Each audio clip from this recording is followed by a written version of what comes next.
കുറേനക്കാരന്റെ വീടിന്റെ മുറ്റത്തോട്ട് ചെല്ലണം. നിറം മങ്ങിയൊരു തോർത്തും കളർ നഷ്ടപ്പെട്ടൊരു പഴയ പാളത്തോപ്പിയും തുരുമ്പടിച്ചൊരു തൂമ്പായും തുരുമ്പ് കയറിയൊരു പിക്കാസും ചളുങ്ങിയ 4 പാത്രവും ആടുന്നൊരു കട്ടിലും ഒലയുന്നൊരു കസേരയും നിറം മങ്ങി കോളർ മറിഞ്ഞ 4 ഉടുപ്പുമായി കഷ്ടപ്പാടിന്റെ കഠിനാധ്വാനം നിറുകയിൽ പേറി ജീവിക്കാൻ മാർഗമില്ലാത്ത കുറേനക്കാരൻ ഒരു ദിവസം യേശുവിന്റെ ക്രൂശെ പോയി പിടിച്ചു. അവിടെ എഴുതിയിരിക്കുന്ന കേൾക്കണോ? പണ്ട് നിറമില്ലാത്ത തോർത്ത് കിടന്ന സ്ഥലം, പാളത്തൊപ്പിയിരുന്ന സ്ഥലത്ത് ഇന്ന് കിടക്കുന്ന തോർത്തല്ല, ഗവർണറുടെ കാർ അവിടെ കിടക്കുകയാ. ഇന്ന് രാത്രി ഞാൻ ഉറപ്പായും പറയാം, യേശുവിനെ ആരാധിക്കുന്നവൻ തകരുകയല്ല, അവനെ ഉയർത്താൻ കഴിവുള്ള ഒരു ദൈവ സ്വർഗത്തിലുണ്ട്. ഒരു നല്ല ഹല്ലേലൂയ പറ. ആമേൻ. എൻ്റെ വീട്ടിൽ ആരാധിക്കാനുള്ള ആവേശമുണ്ടെങ്കിലും ആരാധനയ്ക്ക് പോകാൻ കൊടയും വണ്ടിക്കൂലിയൊന്നും ഇല്ലാത്ത വീട്ടിലാണ് ഞാൻ ജനിച്ചത്. നിങ്ങൾക്ക് എൻ്റെ സാമ്പത്തിക അവസ്ഥ പറഞ്ഞാൽ മനസ്സിലാവൂ. സ്കൂളിലേക്ക് പോകാൻ അപ്പ് ആൻഡ് ഡൗൺ കൺസെഷൻ 20 പൈസയാ, അങ്ങോട്ടും 10.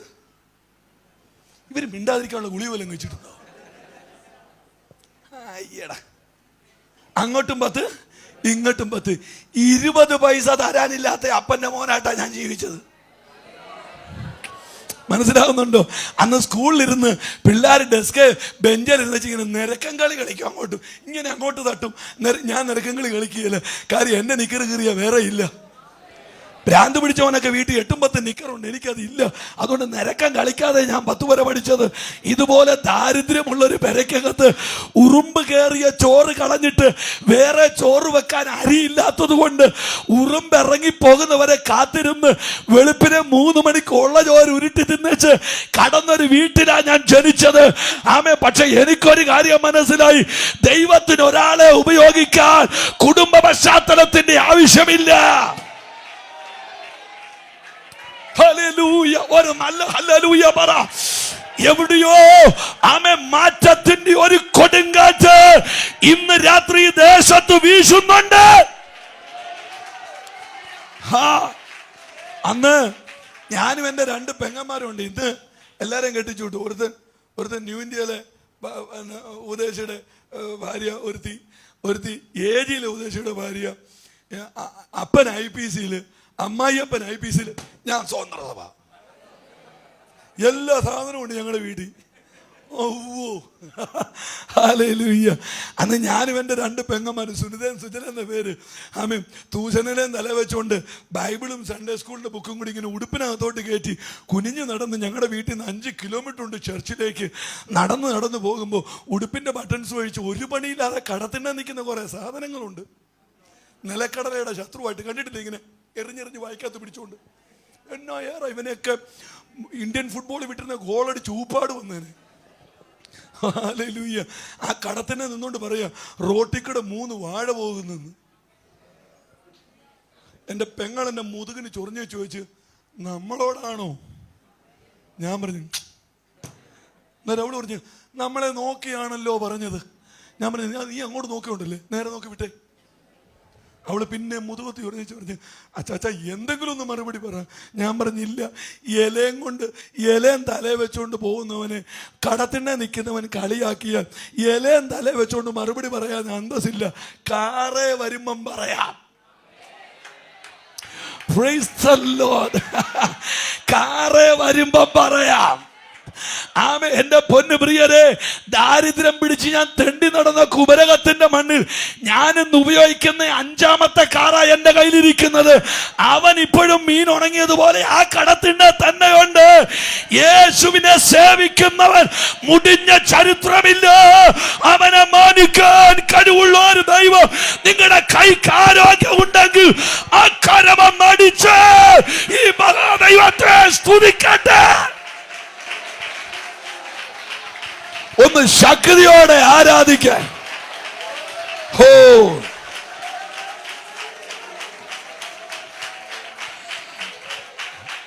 എന്നെ ഒന്ന് ശ്രദ്ധിച്ചേ. ആമേ. അന്ത്യോക്യയിലെ സഭയുടെ പുൾപിറ്റിന് ഒരു ഫോട്ടോ കിടപ്പുണ്ട് അപ്പോസ്തല പ്രവൃത്തിയിൽ. ബർന്നബാസ്, ആമേ, ഇടപ്രഭുവായ ഹെരോദാവോട് കൂടെ വളർന്ന മനായൻ. അടുത്തത് കുറേനക്കാരനായ ലുക്കിയോസ്, ശൗല്, എന്നീ പ്രവാചകന്മാർ. പുൾപിറ്റിന്റെ ഫോട്ടോയാ. എന്നെ ഞെട്ടിച്ചെന്നറിയോ? ഹെരോദാവിന്റെ കൂടെ റോയൽ രാജകുടുംബത്തിൽ ജനിച്ച മനായേനും കണ്ടെത്തി പണിയെടുത്തവന്റെ മോനും അടുത്തടുത്ത് സ്റ്റേജേ വന്നെന്ന്.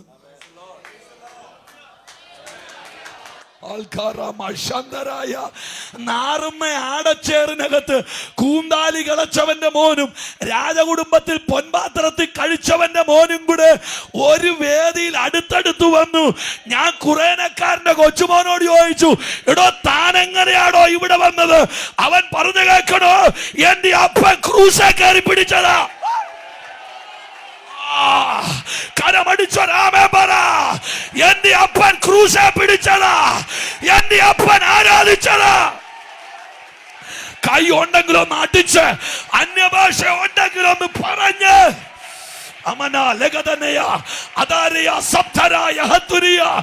ഇന്ന് രാത്രിയിൽ നിന്റെ ചരിത്രത്തെ മാറ്റാൻ, നിന്റെ തലമുറയുടെ ചരിത്രത്തെ മാറ്റാൻ, നിന്റെ കുടുംബത്തിന്റെ ചരിത്രത്തെ മാറ്റാൻ കഴിവുള്ള ദൈവം ഇന്ന് രാത്രി ഇവിടെ വന്നിട്ടുണ്ട്.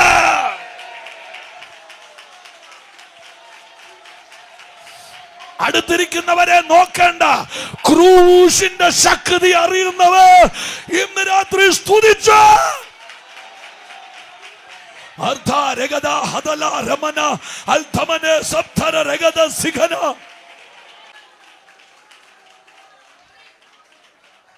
എനിക്ക് എന്റെ യേശുവിനെ കുറിച്ചുള്ള സന്തോഷം, യേശു ഗ്രേഡ് മൂത്തേസൈ ആയതല്ല, അത്ഭുതം ചെയ്ത് ദൈവമായതല്ല, ദൈവമായത് കൊണ്ട് അത്ഭുതം ചെയ്തതായ യേശു.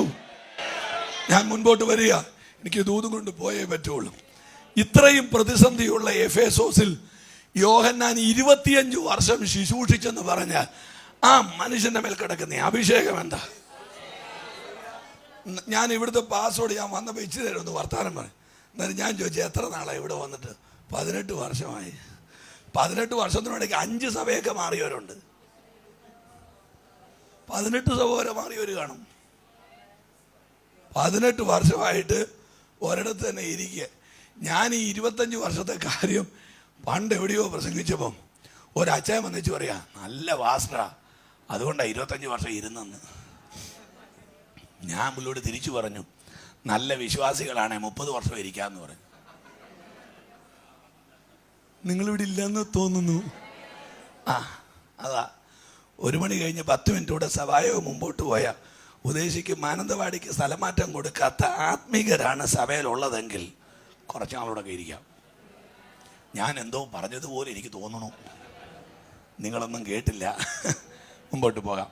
25 വർഷം എഫേസോസിൽ ശുശ്രൂഷിച്ച ദൈവത്തിന്റെ മനുഷ്യൻ, ആ മനുഷ്യന്റെ കൈക്ക് ചങ്ങല വീണു. നിങ്ങളെല്ലാം മനസ്സോടെ അറിഞ്ഞൊരു കാര്യം, യോഹന്നാനെ തിളച്ച ഇണക്കാതിട്ടെന്ന്. കൊളോസിയത്തിൽ ഒരു നാട് മുഴുവൻ ഇടിഞ്ഞിളകി. ആത്മനിറവുള്ള കർത്തൃദാസന്റെ ദേഹം കരിഞ്ഞു പൊരിയുന്ന മണം വരാൻ വെട്ടിത്തിളയ്ക്കുന്ന എണ്ണയും ആ എണ്ണയെ വഹിച്ചുകൊണ്ടുള്ള അമെ പഴുത്തു നിൽക്കുന്ന ഒരു വാർപ്പും അതിനെ പഴുപ്പിക്കാൻ മുട്ടിവിറകും ആളി കത്തു നിൽക്കുമ്പോൾ ഒരു നാട് മുഴുവൻ സാക്ഷിയാക്കി കർത്തൃദാസനെ എടുത്ത് തിളച്ച് എണ്ണക്കകത്തിട്ടു. എന്നെ കേൾക്കുന്നുണ്ടോ? അമ്മ കടുക് പൊട്ടിക്കുമ്പോൾ ഒരു തൊള്ളി എണ്ണ തിളച്ചു വീണ അമ്മയ്ക്കറിയാം ഇതിന്റെ സുഖം എന്നാന്ന്. തിളച്ച എണ്ണക്കകത്തോട്ട് കർത്തൃദാസനെ എടുത്തിട്ടപ്പോൾ പുസ്തകം പറയുന്നു, സ്വിമ്മിംഗ് പൂളിൽ കിടക്കുന്നതിനേക്കാൾ സ്മൂത്തായിട്ട് അവൻ ആ എണ്ണക്കകത്ത് കിടക്കുക. ഒരു ദൂത് പറഞ്ഞാൽ മുൻപോട്ട് പോകാൻ, എടാ ഡൊമീഷ്യന്മാരുടെ എണ്ണക്കകത്ത് ആത്മാവുള്ളവൻ കരിയത്തില്ല. ഹല്ലേലൂയ. പത്താമുട്ടത്തിന്റെ കുടിയിരിപ്പുകളും ഇവിടുത്തെ വ്യാപാരങ്ങളും എണ്ണ തിളപ്പിച്ചാൽ അതിനെ ജയിക്കാനുള്ള അഭിഷേകം ദൈവം തന്റെ ദാസന്മാരുടെ മേൽ അയക്കുകയാ.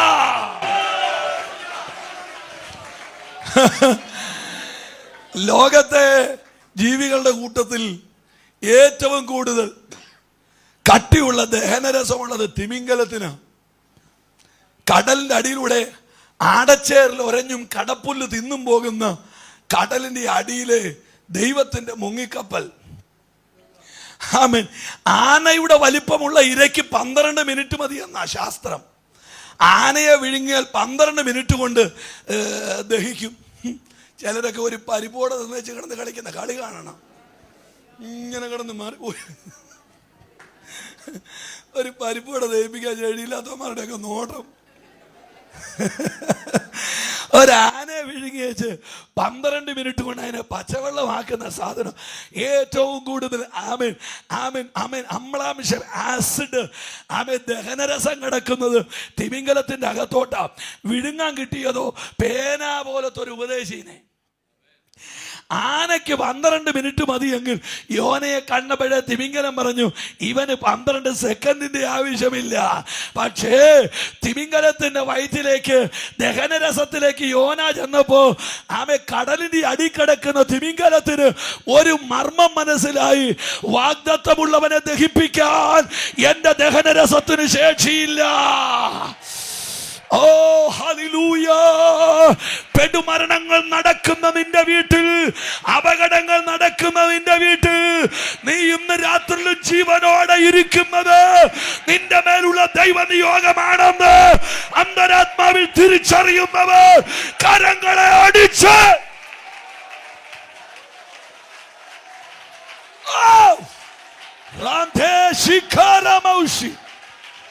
ഇന്ന് രാത്രി ചില കുടുംബങ്ങളിൽ നിന്ന് ദുരന്തങ്ങൾ മാറിപ്പോകുകയാ, ആക്സിഡന്റുകൾ മാറിപ്പോകുകയാ, അകാല മൃത്യു മാറിപ്പോകുകയാ, രോഗങ്ങൾ മാറിപ്പോകുകയാ. യേശുവിന്റെ നാമത്തിൽ ജയം. ചരിത്രം പറയുന്നത് യോഹന്നാനെ തിളച്ച എണ്ണയ്ക്കകത്ത് നിന്ന് എടുത്തപ്പോ കൊളോസിയത്തിൽ കൂടിയ ജനം മുഴുവൻ യോഹന്നാന്റെ ദൈവത്തിന് ജയ് വിളിക്കാൻ തുടങ്ങി. ഭരണം മറിയുമെന്ന് പേടിച്ചു പോയിട്ടാണ് ഡൊമിഷ്യൻ നാട് കടത്തിയത്.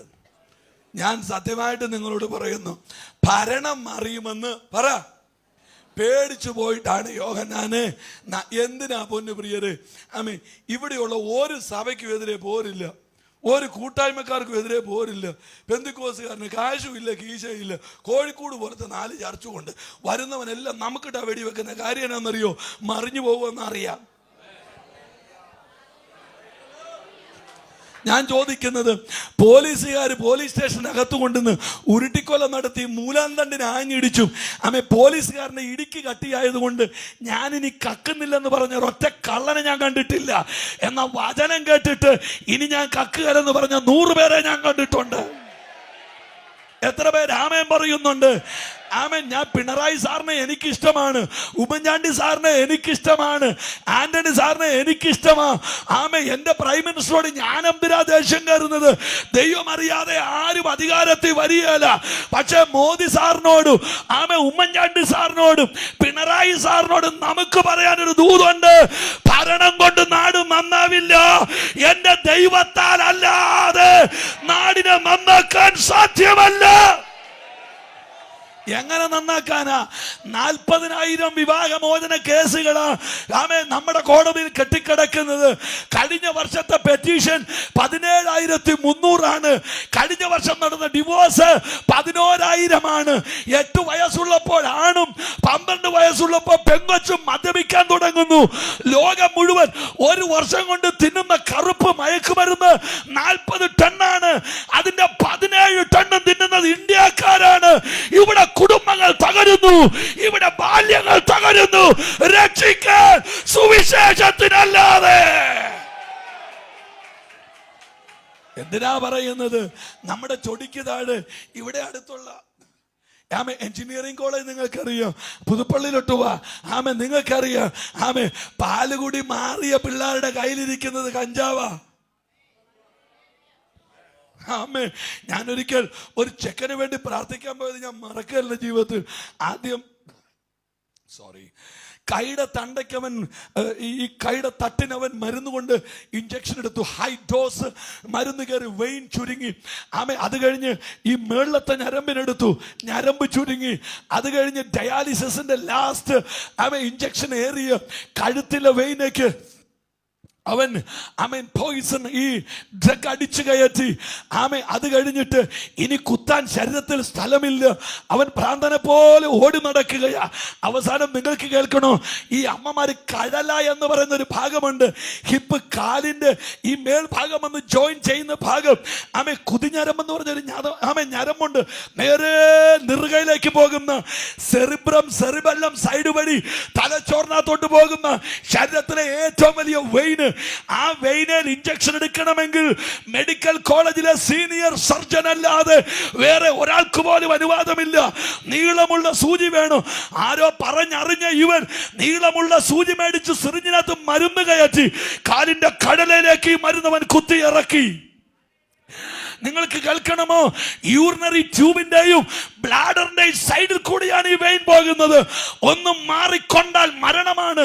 ഈ വെയിനിലേക്ക് അവൻ ഇവൻ ഈ സിറിഞ്ച് കുത്തിക്കയറ്റിയിട്ട് 3 ദിവസം ഒറ്റക്കടപ്പിന് കിടന്നുറങ്ങി.